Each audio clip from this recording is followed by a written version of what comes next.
Est-il possible de perdre du poids sans faire de sport?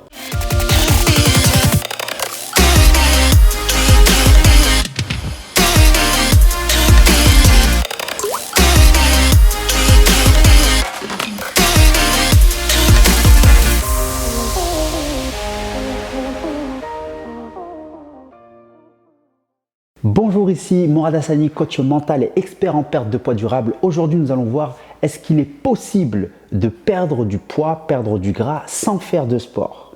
Mais juste avant, pense à t'abonner en cliquant sur le bouton s'abonner. Mets-moi un j'aime pour booster l'algorithme de YouTube afin de diffuser cette vidéo au maximum de personnes.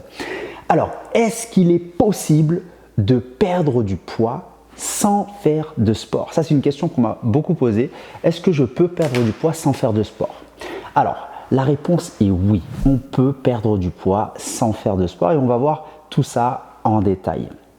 Donc, juste avant, pour t'expliquer, et ça c'est un truc que je dis à chaque fois, c'est que si on veut perdre du poids, c'est une question d'apport calorique et de dépense énergétique. C'est-à-dire que c'est ce qu'on va consommer et ce que l'on va dépenser d'un autre côté. Donc, c'est une balance. Si je consomme plus que ce que je dépense, je vais prendre du poids. Si je dépense plus que ce que je consomme, je vais perdre du poids. Et si je consomme autant que ce que je dépense, je vais avoir un poids qui va être stable, qui ne va pas bouger.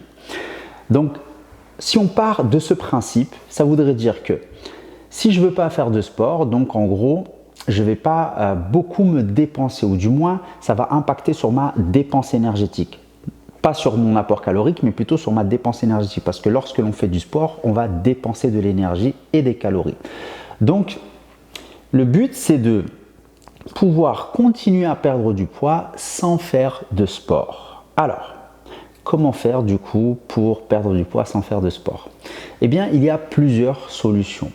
Soit on va augmenter, c'est-à-dire qu'on va avoir une dépense énergétique plus élevée que notre apport calorique, mais au lieu de faire du sport, on va le faire autrement par d'autres solutions, donc qu'on va voir en détail. Ou du coup de réduire notre apport calorique pour avoir un apport calorique moins élevé que notre dépense énergétique pour pouvoir perdre du poids. Donc c'est un des deux, il faut soit jouer sur l'apport calorique, soit jouer sur notre dépense énergétique ou de jouer sur les deux. Alors, vu qu'on va retirer le sport de du côté de la dépense énergétique, on va le retirer, du coup la balance va plus pencher sur le côté apport calorique. Alors du coup, comment faire? Eh bien, il existe ce qu'on appelle le NEAT. Le NEAT, en fait, c'est tout ce qu'on va faire, par exemple, lorsque l'on va marcher au travail, tous les pas qui vont être comptés, tous nos déplacements, tout ça, en fait, ça va être comptabilisé dans notre dépense énergétique. Donc moi, ce que je recommande aux personnes, par exemple, qui veulent perdre du poids sans faire de sport, qui détestent ça, eh bien, c'est leur recommander de faire de la marche. Donc la marche va avoir un impact sur ta dépense énergétique. Si tu marches, tu vas brûler des calories et si tu brûles plus de calories que ce que tu consommes, tu vas perdre du poids. Donc tu peux faire de la marche, ça c'est une première solution de marcher si tu n'aimes pas faire de sport. La deuxième option, du coup, c'est de faire plus d'activités non sportives, c'est-à-dire de faire des tâches ménagères ou au travail, de te déplacer.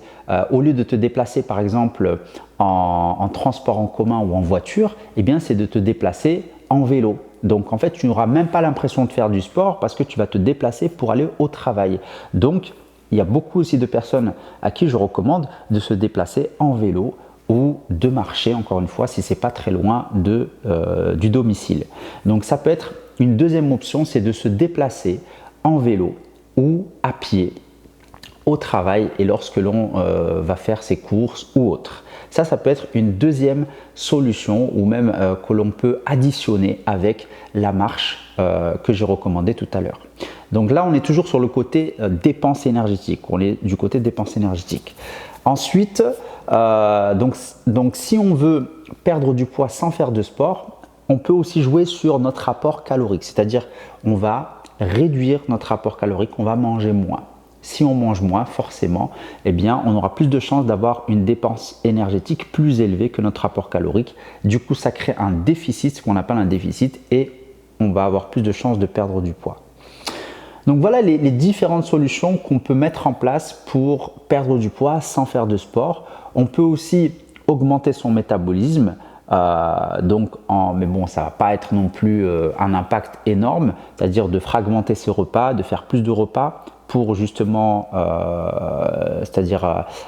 influencer notre thermogénèse, c'est-à-dire c'est la consommation d'énergie lorsque l'on consomme des aliments et que l'on les digère ces aliments-là. On va aussi consommer de l'énergie, mais bon, l'impact n'est pas non plus vraiment énorme. Donc c'est la raison pour laquelle je ne l'ai pas cité dans les solutions. Moi, je recommanderais voilà, de faire de la marche, de se déplacer à vélo ou à pied au lieu d'utiliser sa voiture. Donc rien que ça, l'aller-retour chaque jour du travail jusqu'à la maison à vélo, vous allez consommer beaucoup d'énergie, vous n'avez pas l'impression de faire du sport. Donc ça peut être une bonne alternative. Et de l'autre côté de la balance, c'est-à-dire l'apport calorique, de réduire votre apport calorique. Si vous sentez bien sûr de réduire votre apport calorique, ça peut être une solution pour ne pas faire de sport. Donc il existe plusieurs solutions. À vous de trouver la solution qui vous convient le mieux. Donc soit de jouer sur votre apport calorique, c'est-à-dire de réduire votre apport calorique, ou soit de jouer sur votre dépense énergétique, c'est-à-dire tous vos déplacements à vélo et de faire de la marche pendant votre temps libre. Donc ça aussi, ça va augmenter votre dépense énergétique et ça va faire pencher la balance du côté déficit et vous allez perdre du poids. Donc voilà, j'espère que cette vidéo t'a permis du coup d'avoir des astuces pour t'éviter de faire du sport si tu n'aimes pas faire de sport. Et pense à t'abonner si ce n'est pas encore fait, mets-moi un j'aime, mets-moi des commentaires, pose-moi des questions et je me ferai un plaisir de te répondre. Et on se dit à très vite dans une prochaine vidéo. Bye bye.